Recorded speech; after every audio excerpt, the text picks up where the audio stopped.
une nouvelle de Tchekhov. L'objet d'or. Perdu en quelle année? 86. Oui. En 1886. Exact. Ben, l'objet d'or de Tchekhov. Anton de son prénom.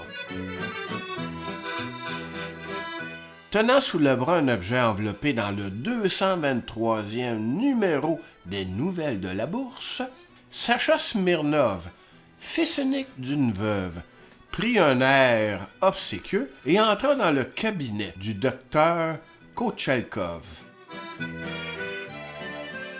Tenant sous le bras un objet enveloppé dans le 223e numéro des Nouvelles de la Bourse, Sacha Smirnov, fils unique d'une veuve, prit un air obséquieux et entra dans le cabinet du docteur Kochelkov.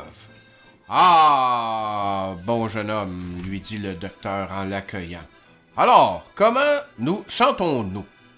Que me racontez-vous de beau? » Sacha cligna des yeux, pressa sa main contre son cœur et dit d'une voix émue. « Ivan Nikolaevitch, ma maman vous salue et vous remercie. Je suis le fils unique de ma pauvre mère. Et vous m'avez sauvé la vie. Vous m'avez guéri d'une grave maladie. Et nous ne savons ni l'un ni l'autre comment vous remercier. »« Voyons, jeune homme, interrompit le docteur en s'amollissant de plaisir. J'ai fait uniquement ce que tout autre aurait fait à ma place. Je suis le fils unique de ma pauvre mère. Nous ne sommes pas riches et, naturellement, nous ne pouvons régler vos services et nous avons grande honte, docteur, encore que d'ailleurs ma maman et moi, qui suis le fils unique de ma pauvre mère, nous vous prions instamment d'accepter en signe de notre reconnaissance cet objet qui... c'est un objet très précieux en bronze ancien, un objet d'art exceptionnel. Vous ne devriez pas, dit le docteur en faisant la grimace. Pourquoi faites-vous cela? Ah non, non, s'il vous plaît, ne refusez pas. Continuez à marmotter Sacha en défaisant le paquet. Si vous refusiez, vous nous offenseriez ma maman et moi. C'est un objet de grande valeur, en bronze ancien. Nous le tenons de mon papa qui est mort et nous le gardions comme un précieux souvenir. Mon papa achetait des bronzes anciens et les vendait aux amateurs. Maintenant, ma maman et moi, nous faisons la même chose. Sacha ouvrit le paquet et posa solennellement l'objet sur la table. C'était un petit candélabre de bronze ancien travaillé avec art. Il représentait un groupe. Sur un piédestal se tenaient deux personnes féminines en costume d'Ève dans des poses dont la description exigerait plus d'audace et de tempérament que je n'en ai. Ces dames souriaient et coquetterie. Et, dans l'ensemble, donnait l'impression que n'était l'obligation de soutenir le candélabre, elle sauterait du piédestal et enchaînerait dans la pièce une orgie à laquelle, au lecteur, il n'est même pas décent de penser.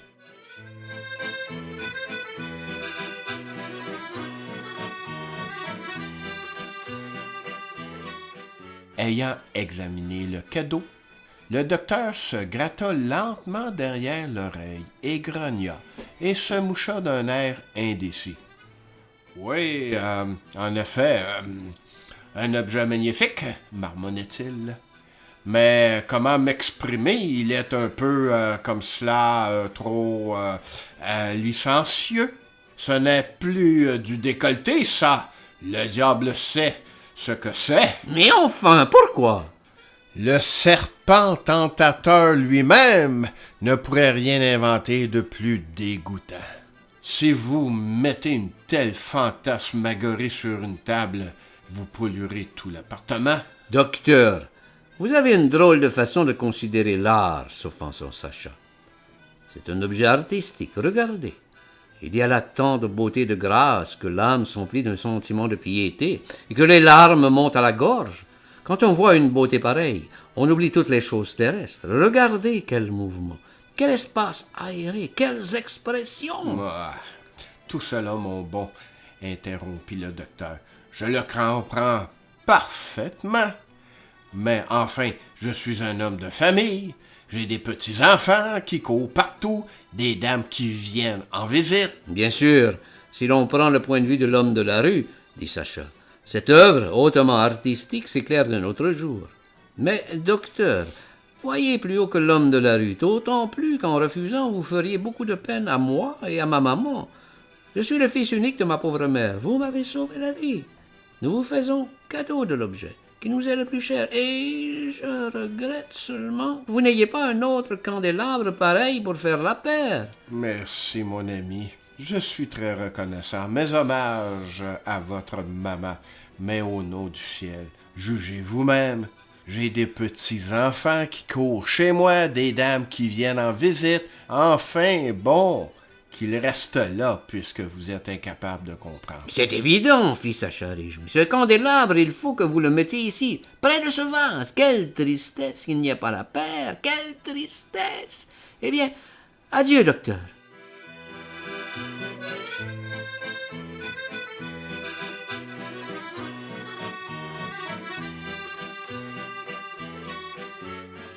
Lorsque Sacha fut sorti, le docteur resta longtemps à regarder le candélabre, à se gratter derrière l'oreille et à réfléchir. C'est un objet de valeur, pas de doute là-dessus, pensa-t-il, et il serait dommage de le jeter. Mais le laisser chez moi, c'est impossible. Un vrai dilemme. À qui ou à quoi pourrais-je le donner? Après avoir réfléchi longtemps, il se rappela d'un excellent ami, l'avocat Oukov, à qui il était redevable pour s'être occupé d'une affaire. « Parfait, décida le docteur.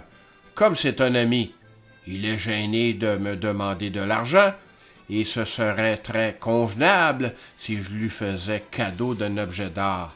Je vais lui porter cette diablerie. Justement, il est célibataire et frivole. » Sans remettre la chose à plus tard, le docteur s'habilla, prit le candélabre et se rendit chez Oukov. « Bonjour l'ami, dit-il, à l'avocat qu'il trouva chez lui. Je viens te voir, te remercier, mon vieux, de la peine que tu t'es donnée. Si tu ne veux pas d'argent, prends au moins cette petite chose. Voilà, mon vieux, c'est une petite chose de toute beauté. » Ayant découvert la chose, l'avocat fut pris d'un enthousiasme impossible à décrire. « Oh, voilà un machin, fit-il en éclatant de rire. Ah, par tous les diables! Ces diables-là vous inventent de ces machins, c'est magnifique, c'est admirable. Où as-tu trouvé un chef-d'œuvre pareil? »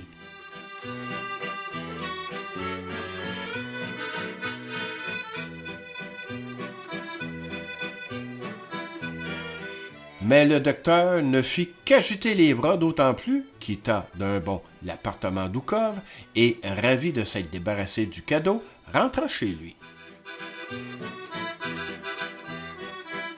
Ayant épanché son enthousiasme, l'avocat jeta un regard craintif à la porte et dit « Seulement, mon vieux, il faut que tu emportes ton cadeau. Je n'en veux pas. »« Pourquoi? » fit le docteur effrayé. « Parce que il y a ma mère qui vient ici, des clients, et puis j'aurais honte devant les domestiques. »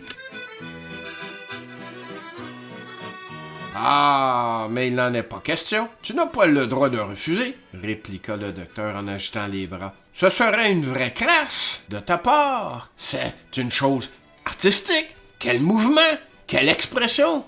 N'en discutons pas, tu me vexerais. » Si au moins c'était peinturluré, ou si on pouvait y accrocher une feuille de vigne.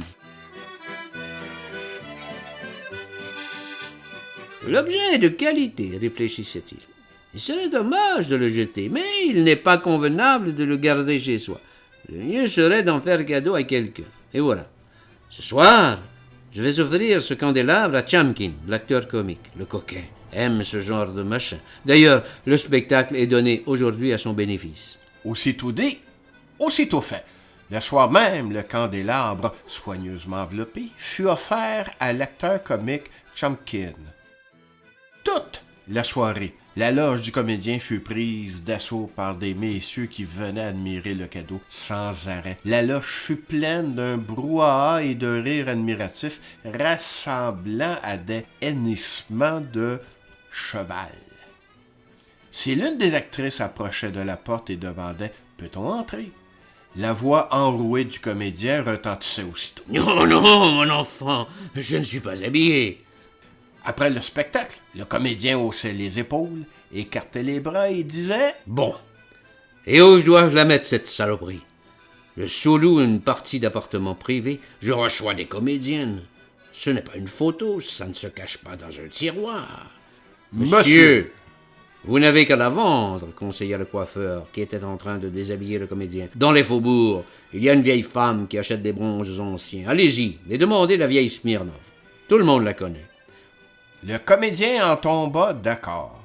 2 jours après, le docteur Kotchalkov était assis dans son cabinet et, un doigt appuyé contre son front, rêvait aux acides biliaires.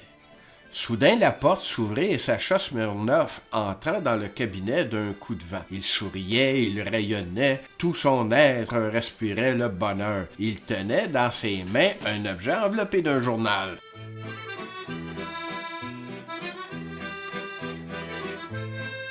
Docteur, commença-t-il, le souffle court, imaginez ma joie. Nous avons eu la chance d'acquérir un candélabre qui fait la paire avec la vôtre. Ma maman est si heureuse. Je suis le fils unique de ma pauvre mère. Vous m'avez sauvé la vie. Et Sacha, tremblant de gratitude, posa le candélabre sur le bureau.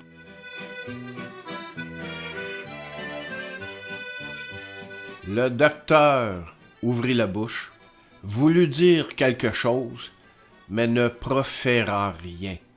Il avait la langue paralysée.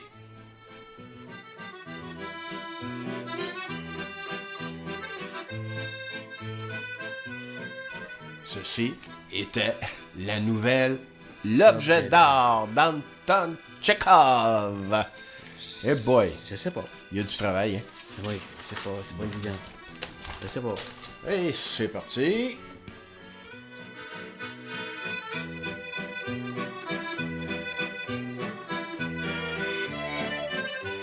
Sacha Smirnov. C'est bon. Sacha Smirnov, fils unique d'une veuve, prit un objet obséquieux. Comment ça, Et- un objet? Tenant... Comment ça, tenant? Où t'es rendu? Alors? Je recommence. Go. Mais je recommence.